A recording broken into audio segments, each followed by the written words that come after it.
Assalamualaikum warahmatullahi wabarakatuh. Waalaikumsalam warahmatullahi wabarakatuh. Selamat pagi. Gimana kabarnya? Alhamdulillah baik, Bu. Alhamdulillah baik, Bu. Udah sarapan belum?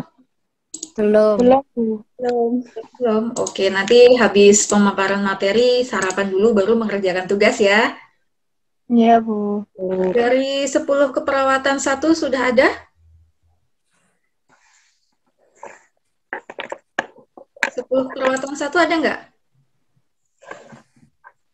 Belum? Belum ada. Oke, 10 keperawatan 2? Ada. Oh, iya. Ada, Bu. Masih? Ada, Bu. Ada ya, oke. Minggu lalu materi kita adalah teknik pembuatan naskah. Nah, pada minggu kemarin saya sudah sampaikan kalian untuk mulai menyiapkan ide untuk pembuatan video. Idenya sudah ditentukan belum? Belum. Belum, Bu. Belum ada kepikiran pengen buat video apa gitu? Belum. Oh iya. Kemudian saya upload tugas di JB Class tadi pagi, di Google Class. Tadi pagi sudah dilihat? Sudah, Bu. Sudah, Bu. Oke, kalau sudah kita masuk dulu ke materi pertemuan kita kali ini, yaitu langkah penulisan naskah.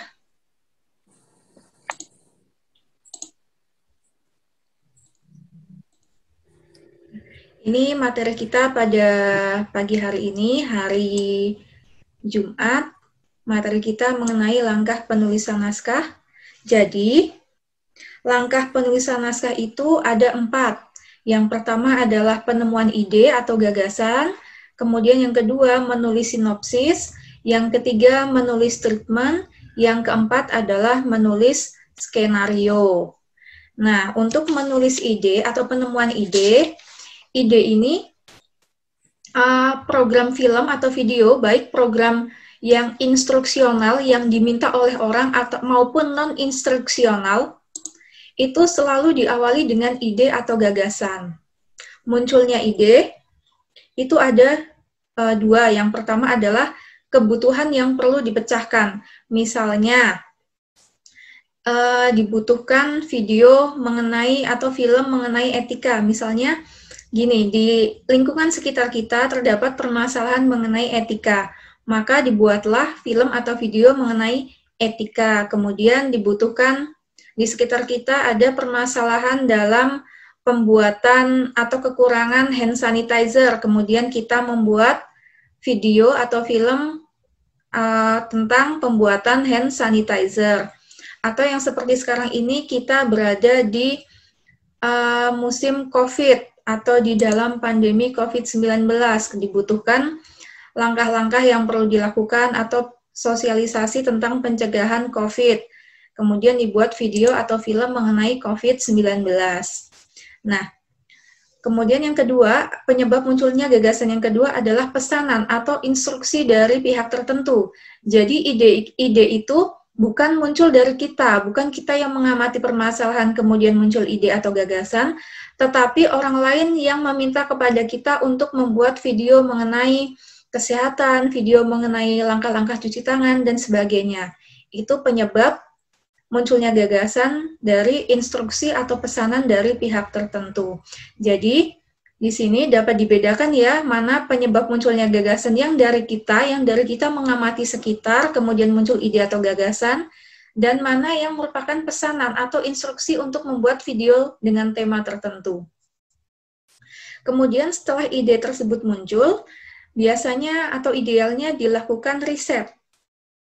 Riset ini dilakukan untuk mengumpulkan informasi yang diperlukan sebagai pendukung dalam penulisan naskah.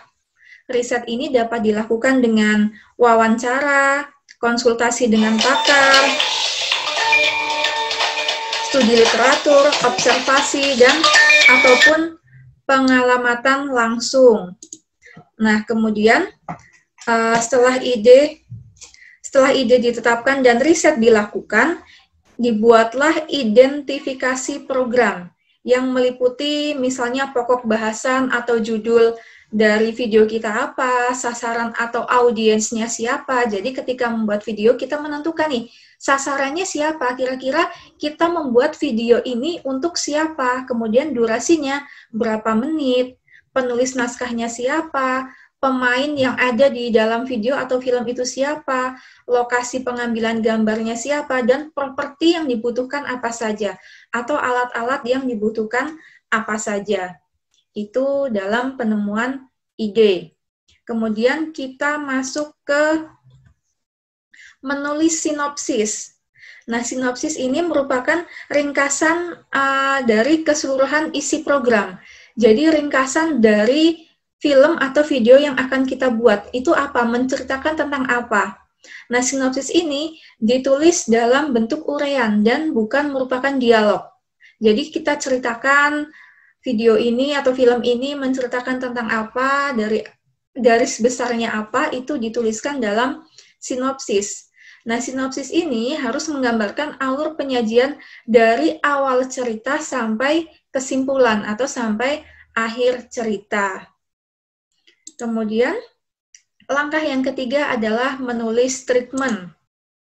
Treatment ini merupakan urutan atau isi materi program yang akan disajikan dari episode 1 sampai episode terakhir. Nah, kalau kalian hanya membuat video singkat, ini tidak perlu beberapa episode, tapi dibuat satu saja videonya.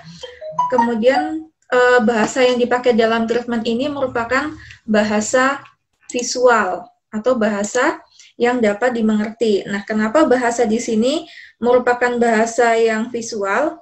Ini tujuannya agar orang yang membaca dapat merasakan alur sajian seperti yang akan terlihat di monitor nanti. Oke, sebentar.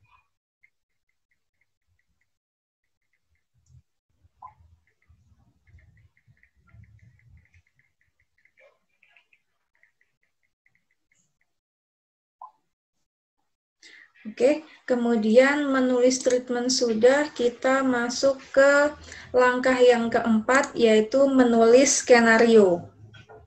Nah, skenario ini pada hakikatnya merupakan naskah lengkap.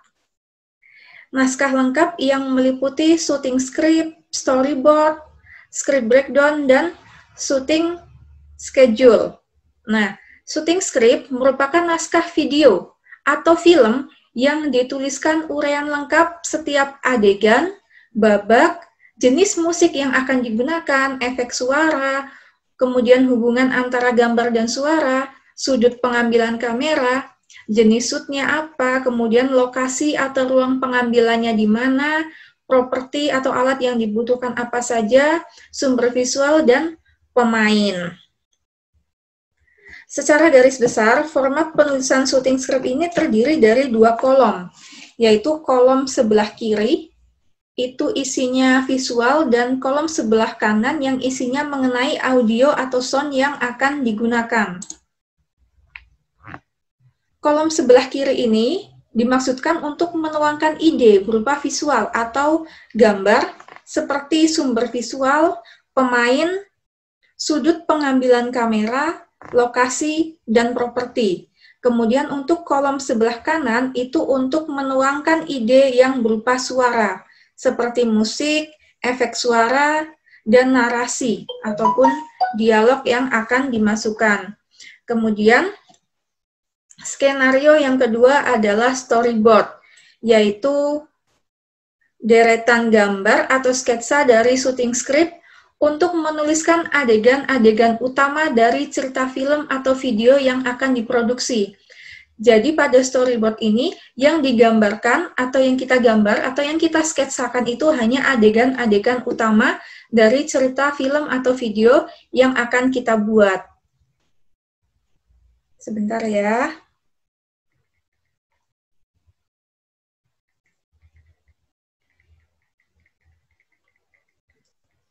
Nah, untuk gambar atau sketsa biasanya dibuat dengan kartu berukuran 8 x 12 cm dan ditempel pada planning board.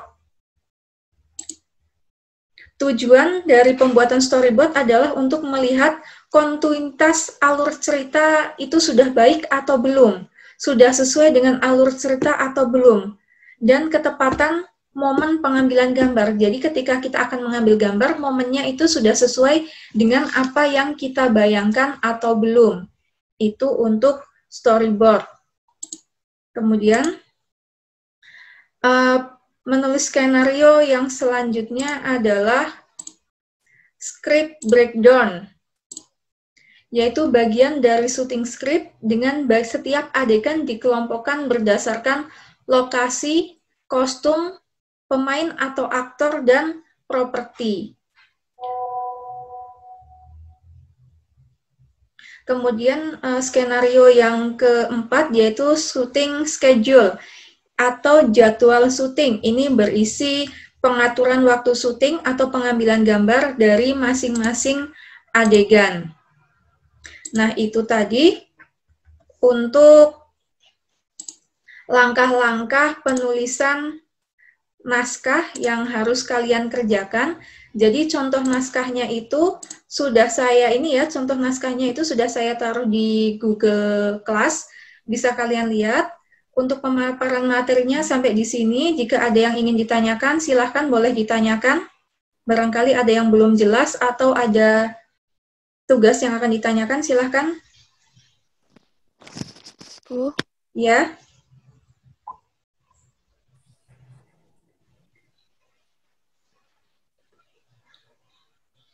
Barusan yang nanya siapa ya?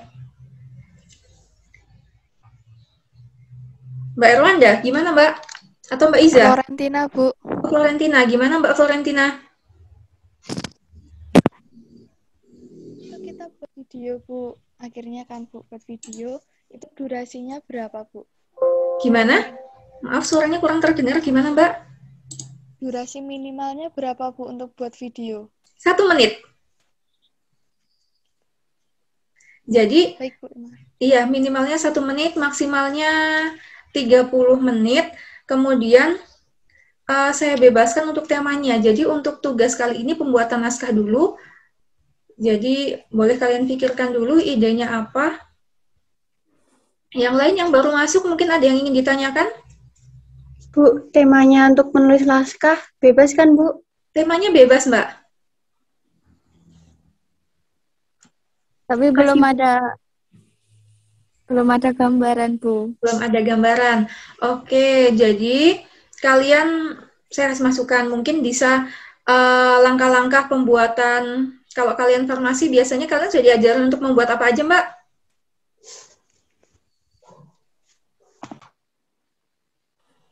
Di farmasi sudah membuat gimana?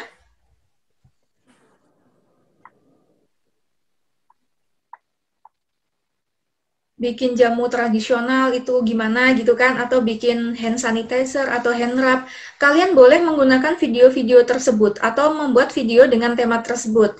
Misalnya langkah-langkah video pembuatan jamu tradisional untuk apa, nanti bisa kalian buat. Atau langkah-langkah membuat obat herbal, itu juga bisa. Kemudian kalau yang perawat, langkah-langkah memandikan pasien, boleh. Langkah-langkah melakukan tes kesehatan, itu juga boleh. Kemudian kalau ada yang ingin membuat video yang agak panjang juga boleh. Misalnya kalian ingin nih, Bu, saya pengen bikin video kelompok. Nanti ceritanya tentang kehidupan kita sehari-hari, tentang sekolah online itu bagaimana, itu juga boleh. Bu. Ya. Kalau misalnya yang perawat juga buatnya kayak jamu atau apa gitu, boleh nggak? Boleh. Ditulis tangan, Bu. Tulis di buku. Apanya? Naskahnya? Iya. Naskahnya boleh ditulis di buku, kemudian difoto dan dikirimkan ke Google Class. Atau kalau yang pengen ditulis di Microsoft Word menggunakan komputer atau handphone juga boleh. Ya, Bu. Makasih. Sama-sama. Ada lagi?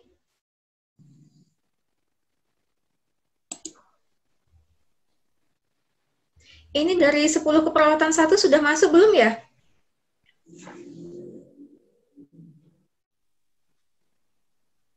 Belum Sudah, masuk? Bu. Oh, sudah. Oh iya. Ada yang ingin ditanyakan nggak, Mbak?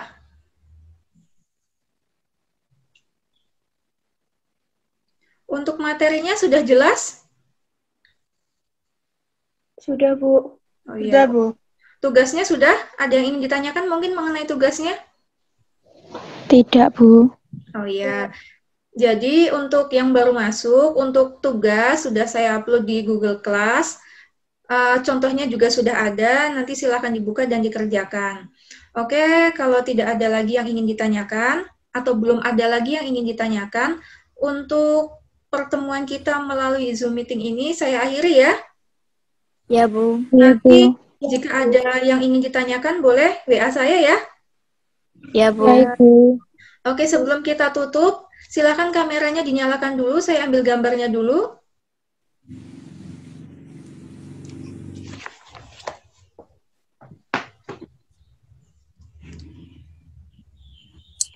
Yuk, kameranya dinyalakan semuanya.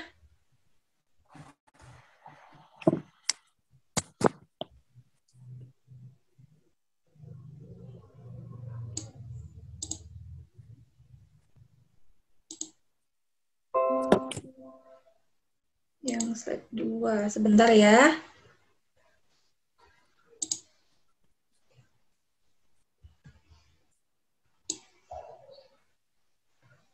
Oke, sudah. Kemudian untuk saya akhiri untuk pertemuan kita pada pagi hari ini. Tetap jaga kesehatan. Kemudian yang belum sarapan, silahkan sarapan dulu sebelum mengerjakan tugas. Batas waktu pengumpulan tugasnya adalah hari Minggu tanggal 28 Februari 2021 jam 23:59. Itu ya, jangan sampai terlambat. Saya akhiri untuk pertemuan pada pagi hari ini. Kurang lebihnya mohon maaf. Wassalamualaikum warahmatullahi wabarakatuh. Waalaikumsalam. Waalaikumsalam warahmatullahi wabarakatuh. Warahmatullahi wabarakatuh.